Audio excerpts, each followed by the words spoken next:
it's very different from the last exhibition. Yes, well that's what I wanted. I like to vary them so they're people on their toes, they're not always the same, you know.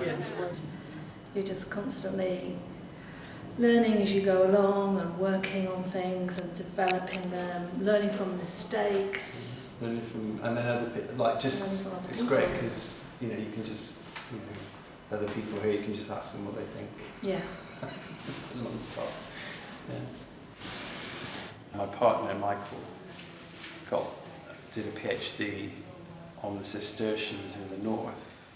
So that's a group of monks who had several abbeys in Yorkshire, which is where he's from.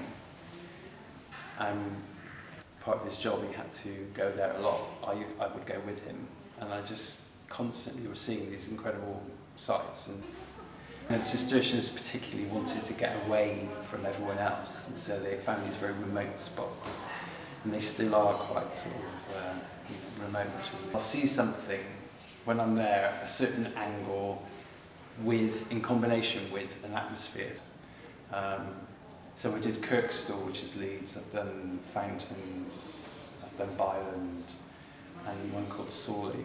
So these monasteries are crumbling, they gradually will go, and then that in combination with the sky or the atmosphere of what's happening,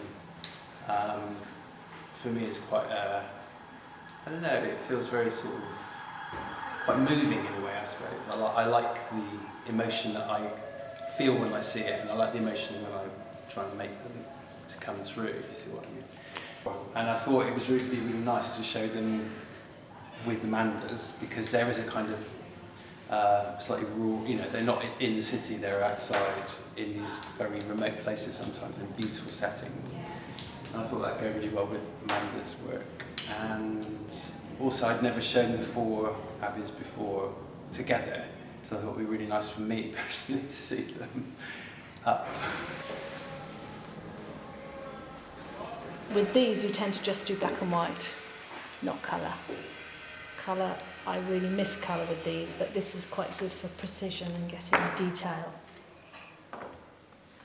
In the show I've done choreographs, I've got wood blocks, I've got lino cuts, and I've got wood engravings. So 4 different processes. And on the night on the 13th of June, we're going to be doing a bit of basic demonstration. So I shall be demonstrating the wood engravings, which you can do by hand. You don't need to press for them if you use a thin enough paper, Japanese paper.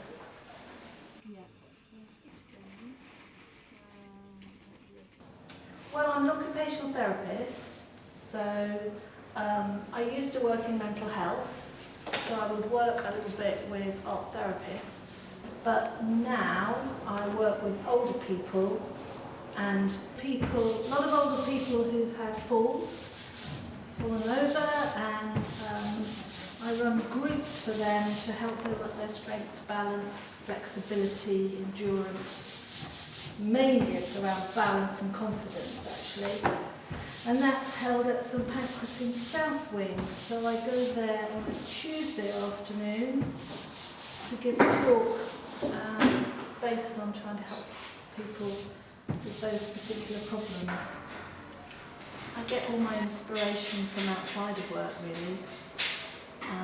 I wasn't brought up in London, I was brought up by the sea and in the countryside, so I'm always inspired by forests, seascapes. I've always done landscapes, that's always been my thing, really, I suppose. And I've been in a show at St Pancras before, and that was called the Earth Show. That was all about the Earth, so it had a similar theme.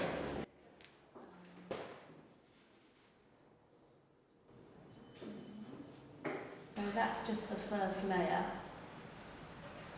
It's going to have some grasses, which I'm going to do in lavender over the top of the yellow, and then pull it all together with a Prussian blue, which will work on the trees and a little bit down here as well. So that's how it will look in the end.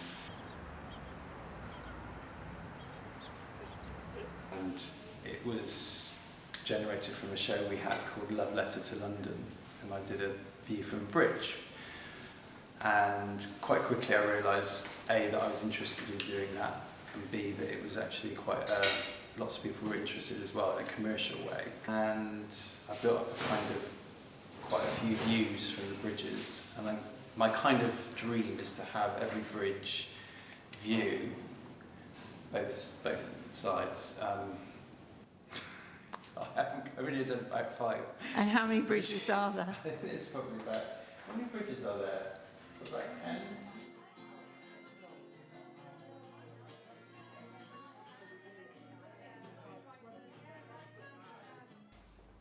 I don't paint landscapes to paint landscapes. The landscape is an analogy, a metaphor for mental space, be it one that's in turmoil or chaos, or one that's serene and calm.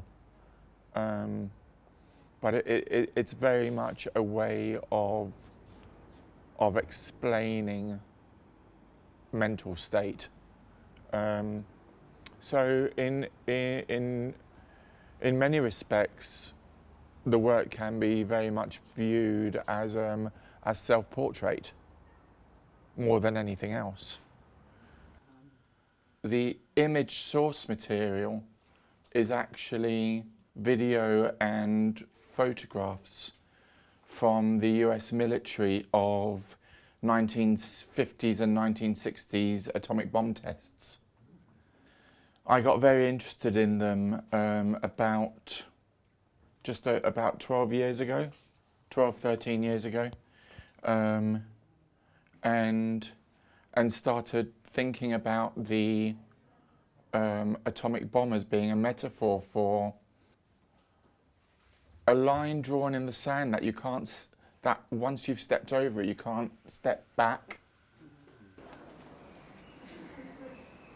A lot of my art refers to or draws upon what I'm experiencing at that time.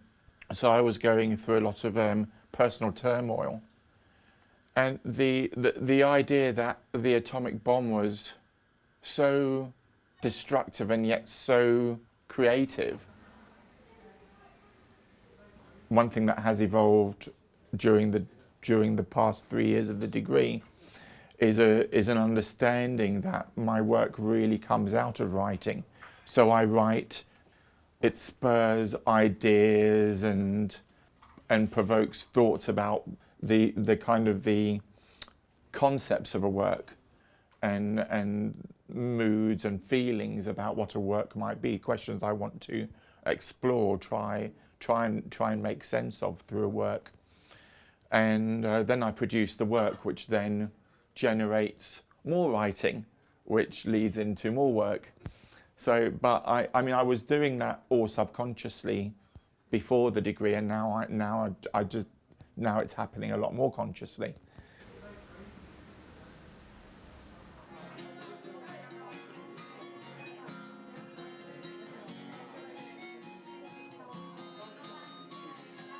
And then this is the final textural sort of bit on top of this. Yeah, so the purple going over the brown, and then that's exactly what I want. And so people can come to it and interpret it as they want, but I want them to have that sort of feeling. Yes. Yeah. And there's never any people. The thing that I really spend more time doing than anything else is colorgraph. And what's lovely about that is you get such lovely textural effects. It can look like an etching, but you don't use any acid. So the areas that you can see that are orange are actually pieces of orange Japanese paper. So what you do is you ink up, and I've done a sort of slight graduated roll here, and these two are etched with, they're marbled actually, marbled etchings, and then this is the solar plate etching.